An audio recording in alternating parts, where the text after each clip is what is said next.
वरहमतुल्लाहि वबरकातुह।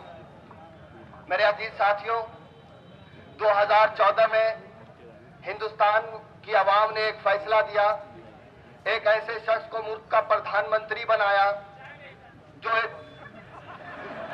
अब तो ये कहना भी बेकार है कि वो क्या बेचता था।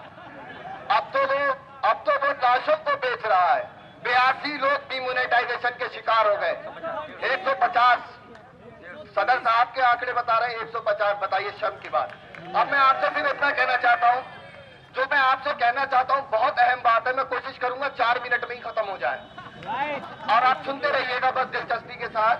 क्योंकि जब हिंदुस्तान में ये सरकार आई तो इस सरकार ने एक नारा दिया, घर वापसी। घर वापसी में कोई वापस तो नहीं आया, मगर इनके ही लोग उधर चले गए। टीना डाबी इसकी मिसाल है, आप लोगों को पता होगा। दूसरा नारा इस सरकार ने दिया लव जिहाद का। लव जिहाद में पता नहीं कौन किधर गया, मगर करीना कपूर के यहाँ तैमूर आ गया। चौथा नारा आप देते हैं सूर्य नमस्कार।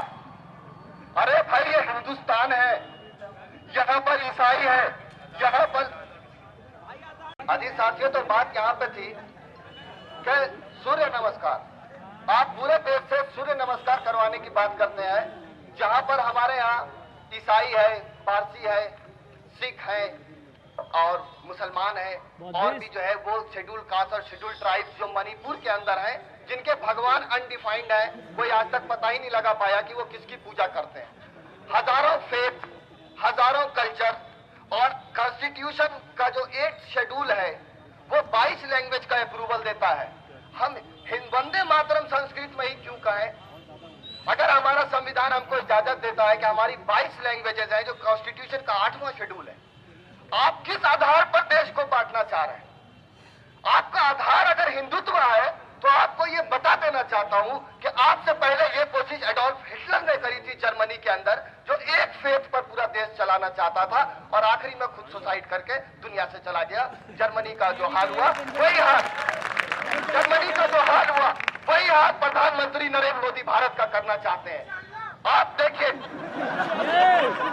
देखिए इंशाल्लाह हम कामयाब होंगे और इंशाल्लाह फासिस्ट ताकतें बर्बाद होंगी। मैंने इनकी बात पूरी कर दी। अब आगे सुन लीजिए, बहुत अहम बात है। मेरे 2.5 मिनट अभी भी बाकी है, आप मेरी बात सुनिए।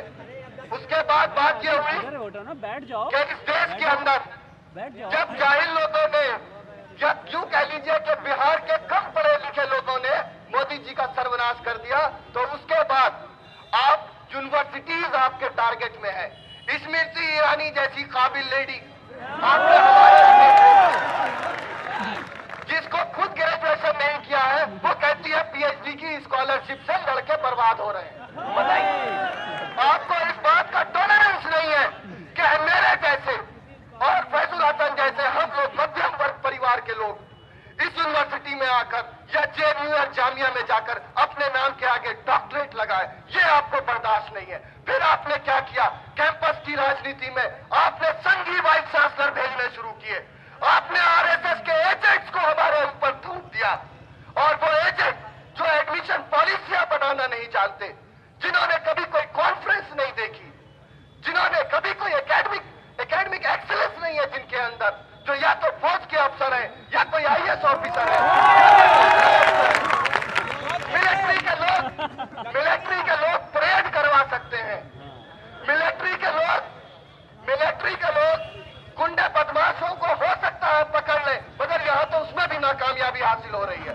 मैं आपसे ये कहना चाहता हूँ कि जगदीश कुमार जो जेएनयू का वीसी है, उसने जेएनयू का वो जहाँ से कन्हैया कुमार ने छात्र राजनीति और छात्र आंदोलन, छोटी जातों के हुकूक का ऐलान किया था, जहाँ से कन्हैया कुमार ने इस देश के हर गरीब को ये प्रेरणा दी थी कि वो चाहे तो मुल्क का लीडर बन सकता है, ये श्रेय कन्हैया कुमार को जाता है।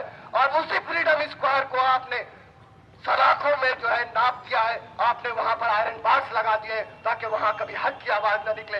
आप चाहते हैं इस देश के अंदर बार बार रोहित वेमुला हो, आप चाहते हैं इस देश के अंदर इखलाक बार बार दोहराया जाए, और आज तो हद हो गई है कि एक मामूली सा झगड़ा, उसकी सजा इतनी कि एक माँ ने दिल्ली का कोई कोना नहीं छोड़ा, दिल्ली की कोई सड़क नहीं छोड़ी, मंडी हाउस से लेकर पार्लियामेंट के एक एक ईंट गवाह है जहां नजीब की मां के पैर पड़े हैं और किस बेदर्दी के साथ, किस बेरहमी के साथ उस औरत के साथ दिल्ली पुलिस ने सलूक किया। अगर स्मृति का बेटा खोया होता, अगर सोनिया गांधी का बेटा खोया होता तो क्या देश की यही हालत। मैं सबको कहता हूं, इस देश के सारे सेक्युलर फोर्सेस को कहता हूं कि यह अन्याय के खिलाफ आप क्यों नहीं आवाज उठाते? क्या आप इस दिन का इंतजार कर रहे हो? आदम खां की भैंस मिल जाती है, आदम खां की भैंस मिल जाती है, मगर माननीय आदम खां साहब इस यूनिवर्सिटी और इस यूनिवर्सिटी के साबिक सेक्रेटरी थे आप।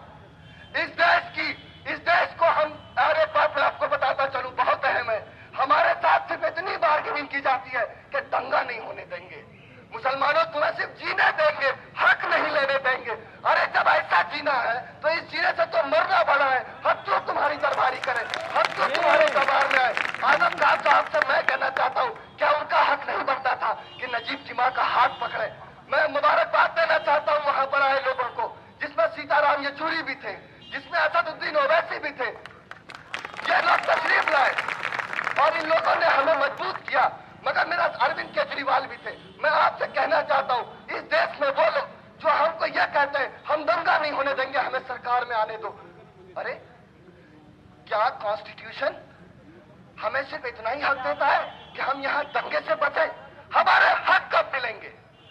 दंगे पे bargaining, Congress party, BSP, SP, सब जगह यही हाल है। मुसलमानों से सिर्फ वोट बैंक पे, दंगे पे बार्गेनिंग। मैं आज से यहाँ पर एनएसयूआई के लोग भी मौजूद है, मैं चाहता हूँ राहुल गांधी खुद मेरा ये पैगाम उन तक पहुंचाइएगा। एनएसयूआई के हवाले से मैं पहुंचाना चाहता हूँ कि राहुल गांधी खुद नजीब की मां को कांटेक्ट करें, जैसे अखिलेश ने किया है और भी पार्टियों ने किया है। आप आइए, राहुल गांधी लेकर मंडी हाउस से लेकर पार्लियामेंट तक नजीब की मां चले, मां के साथ चले। हमें आपकी नीयत में कोई शक नहीं होगा।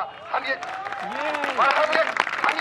जिस तरह से हम यहाँ पर असदुद्दीन का नाम ले रहे हैं, हम कल को ये भी कहेंगे कि राहुल गांधी ने भी हमारा ताउन किया। मैं अपनी बात सिर्फ इस बात से खत्म करना चाहता हूँ कि दोस्तों बदलाव लाना है। अब्दुल हफीज गांधी ने जो कैनेडी हाउस में स्पीच दी, उसको एक बात सुनिए और एक बात ये सुनिए कि सिर्फ कैंपस के इश्यूज या सिर्फ मुसलमानों के इश्यूज ही नहीं, हम तो सर सैयद के जानशी हैं। सर सैयद कौन थे? जिन्होंने न सिर्फ मुसलमान बल्कि दलितों, छोटी जातों के हुकूक का उस वक्त ऐलान किया था जब तो ना कोई मायावती थी और ना कोई मंडल कमीशन लागे हुआ था। और एक बात और साथियों, एक बात और, सर सैयद के जानशी हैं तो उनके नक्शे कदम पे चलेंगे, किसी वाइस चांसलर के नक्शे कदम पे नहीं चलेंगे। हमारे आदरणीय कुलपति महोदय कहते हैं मैं शेर हूँ। शेर, अरे शेर हमेशा एग्रेसिव होता है, शेर हमेशा एग्रेसिव होता है और जो शेर होता है उसका हमारी बहनें यहाँ खड़ी हैं।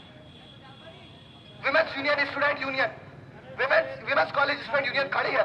बहुत शर्म की बात है, 2 घंटे ये छात्र प्रतिनिधि हैं, इनको 2 घंटे बाहर वेट कराया और अंदर बेहयाई के साथ रजिस्ट्रार जाते रहे, बेहयाई के साथ कंट्रोलर जाते रहे।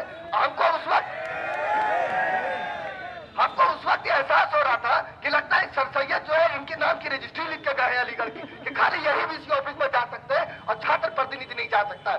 इसको खत्म करना होगा, डिक्टेटरशिप पर हल्ला बोलना होगा। और वाइस चांसलर साहब को मैं ये जो मैंने इंस्टॉलेशन में कहा आप भी दोहराना चाहता हूं कि सबसे पहले डेमोक्रेटिक कैरेक्टर, छात्र को अपनी बात कहने की आजादी होनी चाहिए। वो जिस समय चाहे अथॉरिटी से बात कर सके। ये पहरेदारी निजाम नहीं चलेगा, ये जो है ये तो डिक्टेटरशिप और डिक्टेटोरियल बिहेवियर नहीं चलेगा। और एक बात और बताता चलूं, नजीब जंग ने नजीब के केस में कोई कोऑपरेट नहीं किया। अगर नजीब जंग यूनिवर्सिटी का वाइस चांसलर बनता है तो सबसे पहला विरोध अबुल फरज शादली का होगा। इसी का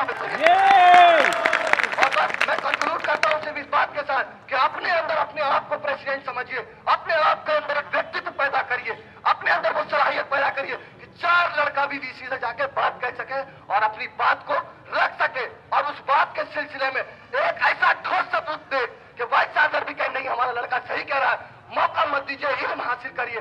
मैं कहता हूं नेल्सन मंडेला की इस बात को आपके सामने दोहराता हूं जो गांधी भाई ने दोहराई थी कैनेडी ऑडिटोरियम में, education is the strongest weapon through which you can change the world.